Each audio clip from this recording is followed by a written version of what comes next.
Que este día se conmemora el Día Internacional del Hombre, 19 de noviembre, donde queremos hacer conciencia de que vos como hombre te tenés que cuidar. Y vos, si sos mujer, dale un codazo a tu esposo y decirle, hey, te tenés que cuidar, porque si vos estás bien cuidadito, yo también. O sea, es momento de poder hacer conciencia en familia de este día y de muchas cosas más. Es por eso que está junto a nosotros el doctor Guillermo Avilés, urólogo. Bienvenido, doc. Un aplauso, por favor. Gracias por la invitación, Georgina. Me encanta porque es la primera vez que me expongo a un urólogo. Quiero confesarlo. Bueno, ese es el mito en los hombres también, llegar la primera vez donde el urólogo. Y es como nos dicen urólogo y uno dice, hasta que haya una enfermedad voy a llegar. O sea, hasta que ya me duela algo, llego. Fíjate, Georgina, que tradicionalmente la hacedora de salud en el hogar es la mujer. De hecho, el Día Internacional del Hombre se celebra precisamente para eso, para hacernos hacedores de la salud. Y no está de más un codazo, como tú decís, al esposo o a la pareja de ir al control urológico. Ahora bien, pero muchos estarán preguntando, ¿qué hace un urólogo?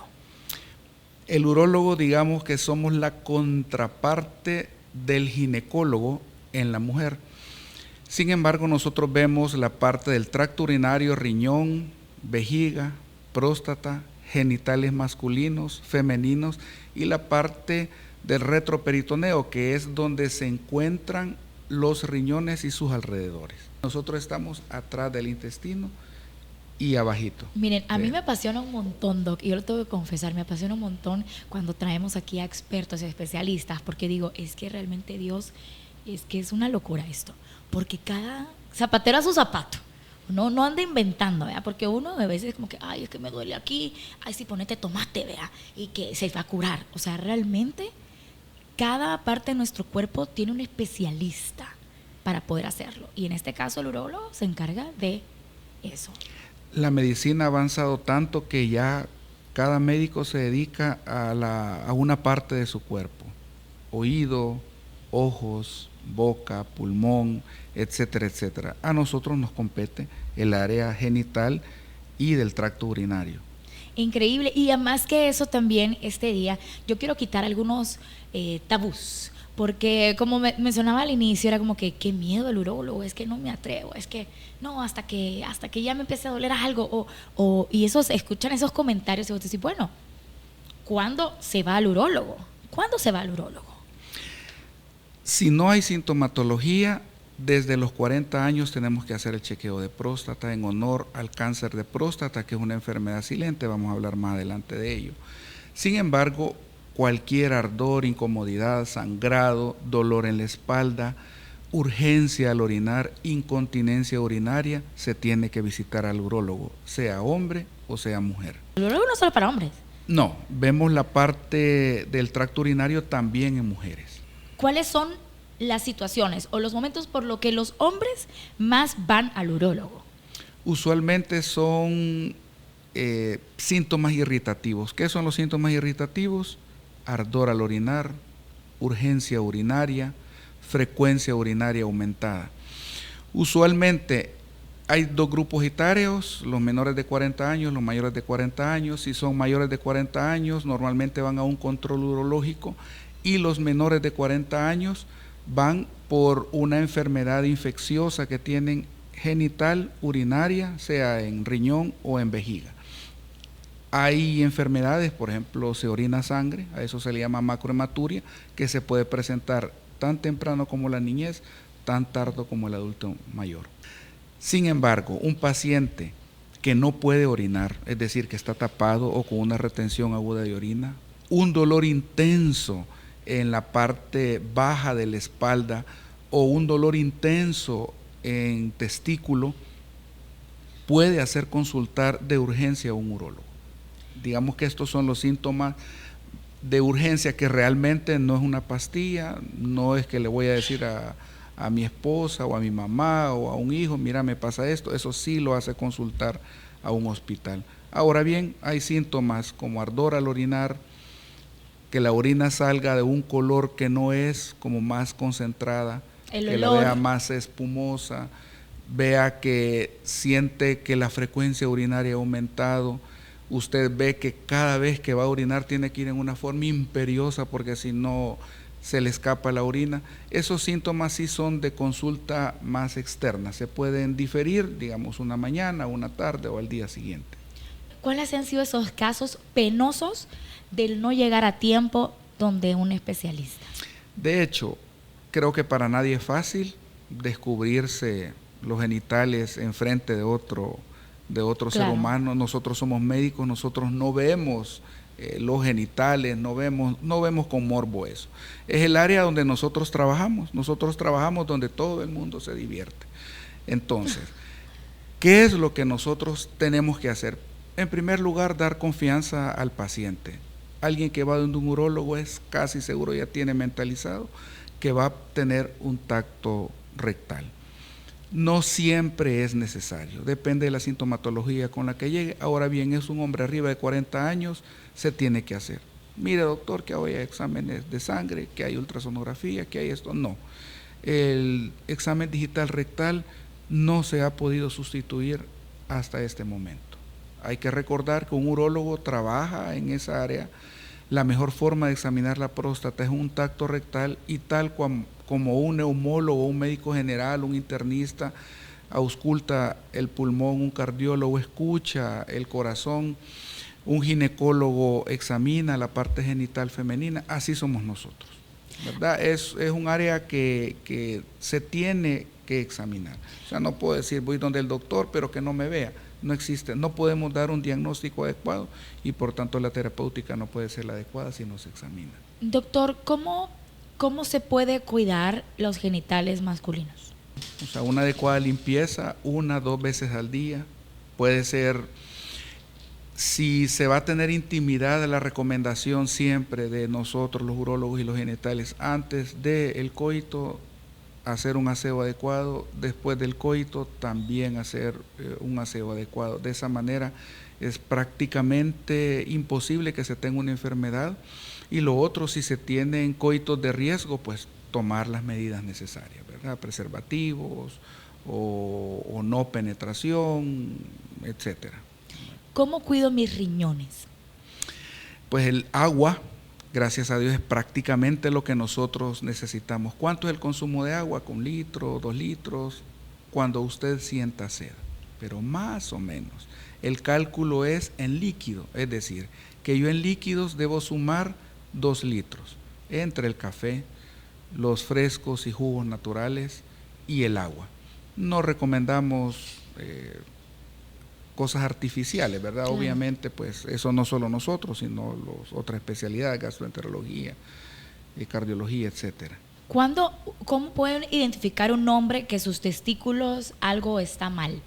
Ok, una excelente pregunta. Todos debemos examinarnos los testículos al menos una vez cada 15 días. Nos examinamos y los tenemos que conocer cómo son. Siempre hay uno más grande que el otro, hay uno que está más arriba que el otro.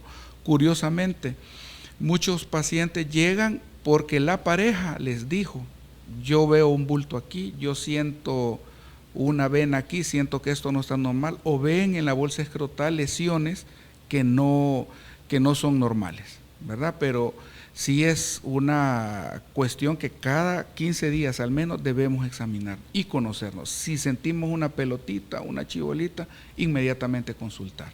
¿Y en el pene? Igual, nosotros no lo tenemos que ver, ¿verdad? O la pareja no lo tenemos que ver.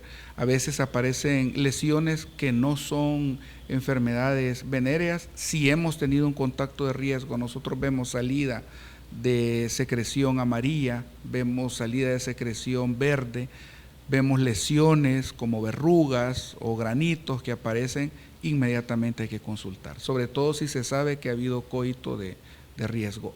Coito de riesgo es aquel que nosotros tenemos sin conocer a la persona. Cuando hablamos de ciertas lesiones, las pueden tener tanto las personas, los hombres circuncidados como los que no. Sí. ¿Cuál es la diferencia o cómo? La circuncisión es quitar el prepucio, es decir, dicho en buen salvadoreño, el pellejito que cubre el pene. Solo hay dos enfermedades que la circuncisión nos evita. Uno es el cáncer de pene, ¿verdad? Jamás se va a tener cáncer de pene porque el virus del papiloma humano y el cáncer como tal necesita un medio húmedo para estar. Y circuncidado el pene es como más reseco. Y lo segundo son las balanitis. De hecho, las infecciones en el glande, que se llaman balanitis, se producen por la humedad precisamente que se da en ese ambiente. Entonces, si nosotros no circuncidamos, vamos a evitar las balanitis de cualquier tipo, balanitis alérgica, balanitis por hongo, balanopostitis, que son las infecciosas. ¿Balanitis son manchas? Sí, ¿Son irritaciones? Pero, sí, balanitis es una infección, usualmente enrojecimiento o puntos o lesiones, como se ve como pelado el pene. Entonces, si tenemos eso, pues obviamente es una balanitis y se da tratamiento. Pero si vemos que hay balanitis, damos un tratamiento adecuado, no tratamiento de voy a la farmacia, mire qué es bueno para esto, y le dan una pomada que tiene de todo. No, es un tratamiento indicado por un médico, y si después de 3, 4 tratamientos hay recaída, esa es indicación de circuncisión. Pero de ahí para allá, todas las enfermedades venéreas le pueden dar. ¿Qué podemos ver o qué síntomas podemos ver cuando es un cáncer de próstata? ¿Hay síntomas visibles en esto? Lo difícil es que más del 80% de los cánceres de próstata in situ, es decir, que se encuentran dentro de la glándula prostática, es decir, que no han salido, no dan sintomatología. Un cáncer, cuando viene a dar sintomatología, cáncer de próstata, cuando viene a dar sintomatología, puede ser sangrado, una retención urinaria, es decir, que se tapó, puede haber urgencia miccional, que es decir, que tengo que ir rápido al baño, somos mayores de 40 años, entonces sí, usualmente es una enfermedad benigna, pero siempre investigamos cáncer, ¿verdad? De ahí la importancia del control prostático arriba de los 40 años. Arriba de los 40 años ya todos tenemos derecho no solo a cáncer de próstata, a muchas enfermedades metabólicas, enfermedades inflamatorias, que se vuelven más frecuentes. Entonces, de ahí la importancia del control prostático. Yo no siento nada, tengo 40 años, debo ir. ¿Hay antes de los 40 cáncer de...? Yo he tenido un caso, es anecdótico, muy raro en la literatura, extremadamente raro que en próstata exista un cáncer antes de los 40 años. Hubo una discusión hace como en el 2014, se subió la edad del control prostático anual por parte de la American Urology Association a 50 años, a 45 años, pero se dispararon los cánceres, entonces volvieron a bajar a 40 años y así nos hemos quedado. Creo que así va a quedar. Todos los estudios apuntan que desde esa edad nosotros tenemos que tener el control. Cuando un paciente tiene cáncer de próstata, ¿cómo es el tratamiento? ¿Cómo se empieza después de recibir esa noticia? ¿Siempre es con el urólogo o es un equipo multidisciplinario? Sí. Una vez establecido el diagnóstico, tenemos que ver en qué etapa nos encontramos, ¿verdad? El estadio es bien importante, pero a grosso modo hay 3 grandes tratamientos aquí en el país. Uno es cirugía, no todos son candidatos a cirugía. El otro es radioterapia. Aquí en El Salvador hay 2 centros con equipo excelente, igual que Norteamérica, igual que Europa. Y lo tercero es un bloqueo hormonal. El bloqueo hormonal es, bueno, cirugía, creo que queda claro. Sí. Radioterapia queda claro, es un equipo y se le da radiación en el área donde compete. Y el bloqueo hormonal no es más que el bloqueo de la testosterona que es producida por el testículo, de la cual el cáncer se alimenta. Es decir, que el cáncer de próstata se alimenta de la testosterona y nosotros al bloquear la producción de testosterona dejamos al cáncer, digámoslo, aguantando hambre. Entonces no desaparece, pero sí lo tenemos. La intención desde hace 3 años para acá es multimodal, o sea, es o cirugía y bloqueo, o cirugía, radiación, bloqueo. O sea, usualmente se usan 2 de primera instancia, y muchos pacientes van a las 3 modalidades. Fuera del país existen otras modalidades, ¿verdad? Está la braquiterapia, que le ponen unas semillitas adentro de la próstata que producen una radiación y ahí se dejan muy buenos resultados también. Doctor, ¿cuáles podrían ser entonces esas enfermedades silenciosas que los hombres viven? Usted es papá. Claro. ¿De niño o niña? 3 lindas niñas. 3 niñas. Ay, no, hombre. Algo está pagando. Así le pasó a mi papi. No, mentira. Mi papi tiene 5 mujeres y más 5 niñas. Sí. No, hombre. Pero bueno, ese sí está a saber que está pagando. Saludos a mi papi. Pero miren, la verdad que cuando tenemos hijos, ya nuestras preocupaciones. Bueno, soy mamá de uno de 7 años.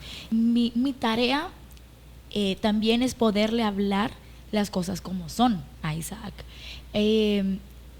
Y creo que es una responsabilidad tanto de mamás y papás. Pero, ¿qué podríamos, como mamás, como papás, conscientes de enfermedades, de que está bien? Y es que a mí me encanta recalcar de que está bien ir a preguntar, que se va a hacer sus chequeos. ¿Qué mensaje le podría dejar o qué consejo le podría dejar a todos esos papás y mamás que hasta el día de hoy no se cuidan ni ellos mismos, que nunca han ido después de 40, yo conozco hombres que tienen 44 años, 43 y nunca han ido a un neurólogo? 70 años y nunca han ido. ¿Qué mensaje podría darle a esos hombres y mujeres que seamos conscientes y empujar y darle ese codazo para poder ir? Lo primero, en la educación a los niños, las niñas, hablarle el nombre que los genitales tienen. Pene, ano, testículos, vulva, no vulvita, la cosita, el pancito, no. Las cosas se llaman como son. De hecho, eso tiene doble sentido. Uno, ellos aprenden, y lo segundo es que si algún día hay abuso, a mí en el pancito, no, a mí me tocaron la vulva, ¿verdad? A mí me tocaron el pene. Esa es una intención. La otra es que ahí es un órgano que también se enferma, así como se enferman de la nariz, así como les salen lesiones de la piel, pueden existir lesiones ahí. Contestando a cuál es el legado que podemos dejar, el ejemplo. ¿Dónde voy? Voy al médico a hacerme un chequeo. Y he hecho, bastante llegan a los niños, y los niños quieren estar ahí entrando cuando se van a examinar, y yo le digo, quédate aquí un ratito, ¿verdad? Pero el niño ya tiene idea que su papá va a control, no solo del área urológica, nosotros tenemos que tener control de todo, incluso salud mental, salud física, de todo nosotros tenemos que hacer ese control de todo, y el niño al ver que nosotros lo hacemos, ¿y qué vas a hacer? A tomarte exámenes, llevarlos, ver que sacan sangre, que ellos se vayan familiarizando con el aroma. Los laboratorios, los hospitales tienen un olor bien característico. Entonces los niños llegan y sienten que ahí se va a curar. Sin miedos. Sin miedo, claro. Estamos en el hospital. Claro, hay que agarrar valor y todo, porque cuando la aguja va para adentro, no crean, ¿verdad? Pero pues que el niño vea que eso es parte. Entonces el ejemplo es la mejor parte, llamarle por su nombre a lo que es, y que vean que nosotros lo hacemos. ¿Cuál sería el mejor consejo para esos hombres que aún no se animan a ir y tienen más de 40? Los voy a asustar. Me gusta eso. Fíjese que las estadísticas dicen que entre los 40 y los 60 años, 1 de cada 14 hombres tiene un cáncer de próstata. De los 60 años a los 80 es más o menos 1 de cada 36, 28, depende de la literatura que se lea. Pero si usted se pone a pensar cuántos hombres trabajan en esta institución, hay más de 14. Hay uno que tiene un cáncer. ¿Quién es? Hay que consultar. O sea, el cáncer de próstata es el cáncer más frecuente en el sexo masculino, pero no es el que causa la mayor mortalidad. Queda como en cuarto lugar. Primero pulmón, colon, creo que el gástrico, y de ahí caemos nosotros. Realmente la terapéutica ahorita en cáncer de próstata va hacia la dirección de curar, mantener pero es bien raro que muera un paciente. Es bien raro. El cáncer de próstata tiene esa característica. En la gran mayoría son como cánceres bobos, es decir, yo puedo tener un cáncer 5, 6, 7 años sin darme cuenta. Doctor, pero independientemente de que hay secuelas después del diagnóstico. No, por supuesto. Tengo un paciente que lo vi en pandemia, en 2021, llegó porque se sentía mal, estaba casi tapado, le hice tratamiento, los exámenes salieron alterados, y mira, hay que tomarle biopsia, o sea, yo corroboré 2 veces los exámenes, sí hay que tomarle biopsia, desapareció, llegó la semana pasada, el antígeno prostático súper elevado, ya se le siente una masa que no se le sentía en el 2021, le tomé biopsia y pues tiene cáncer. Y lo que sucede es que ya no es candidato a cirugía, ya el cáncer se extendió, ya tiene una lesión en el cráneo, tiene una lesión en la costilla, y los exámenes del TAC ya tiene una extensión extraprostática. Entonces a él solo bloqueo y radiación, ¿verdad? O sea, ahí es donde contesto hasta hoy que la multimodalidad de tratamientos. Aquí ya lo mandé yo con el oncólogo clínico para que lo vea, lo tiene que ver el radioterapeuta, ¿verdad? Que es el que decide qué dosis va a dar de radiación y no, pero él casi llorando me dijo, ¿verdad que si hubiera venido antes? Sí, muy probablemente, muy probablemente. Es y una pena. 64 años, joven, sí. Joven, muy bien joven. Todavía tenemos 64 años, alguien pues que tenga un trabajo administrativo sí.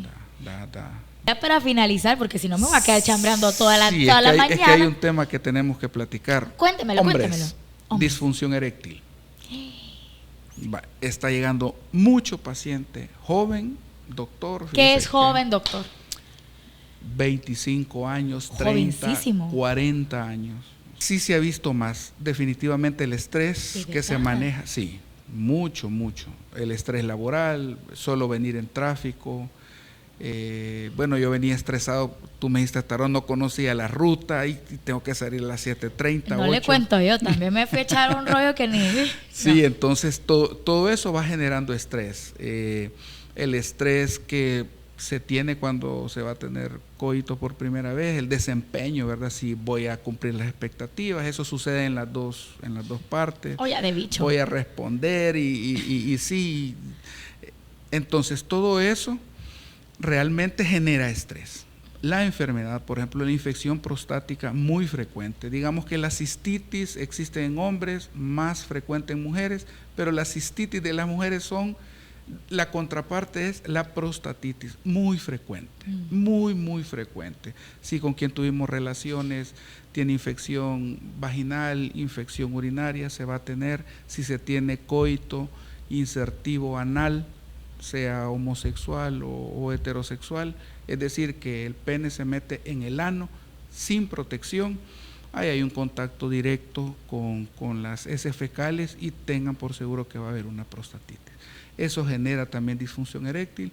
La otra parte es la metabólica, cómo andamos de la glucosa, somos prediabéticos, cómo andamos manejando los triglicéridos y el colesterol. Todas las dislipidemias, se llaman esas, también producen eso. Si hay hipotiroidismo, hay mucho paciente que llega por disfunción eréctil de 30 años y se le para, nada. Yo toco y nada y no responde. Posiblemente tengan un hipotiroidismo. ¿Resistencia a la insulina? Resistencia a la insulina es un prediabético, ¿verdad? También obesidad, tabaquismo, consumo de algunas drogas, no todas. Entonces, este es un tema que si tiene disfunción eréctil, falló una vez, estaba nervioso, falló una segunda vez, una tercera vez, una cuarta, falla aquí, falla allá, falla por allá, no. Está ante una disfunción eréctil y lo que pasa es que un pene saludable es un pene que presenta erecciones espontáneas durante el día. A todos los hombres nos sucede que sin qué ni para qué se presenta una erección. Ahí va uno en el gran tráfico con el semáforo en rojo y ahí va, sin ningún estímulo. Eso es normal. Y en la madrugada es normal también. El primer signo de disfunción eréctil es que desaparezcan las erecciones espontáneas. Cuando empiezan a desaparecer, si están casadas y ven que el hombre no cumple, tóquenlo, busquen ahí en la madrugada, y si la tiene, está con erección, sí es un pene sano. El semen, las cantidades, ¿eso también influye en esto o no? Cuando hay infección prostática, el semen sale amarillo, chicloso, puede tener mal olor, puede ser semen con sangre, puede tener grumos y disminuir la cantidad. A medida va pasando el tiempo, no es lo mismo 17 años, 40, 60 años en la cantidad de semen.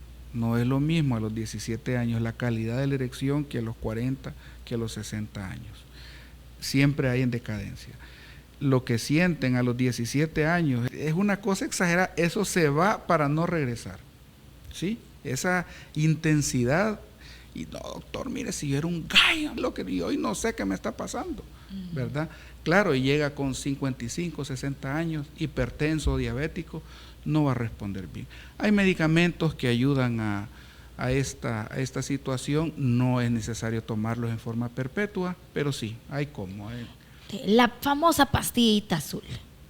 ¿Qué onda con esto? ¿Esto es para todos los hombres? ¿Se medica esto? ¿No se medica? ¿O solo lo voy a comprar? ¿Cómo es? Así, mal llamada azul, porque originalmente el la original era el azul. Era Viagra y era color azul. El principio activo es sildenafil. Más o menos la duración del efecto era 4 horas. Hoy existen otros medicamentos como tadalafil que se puede extender un poquito más.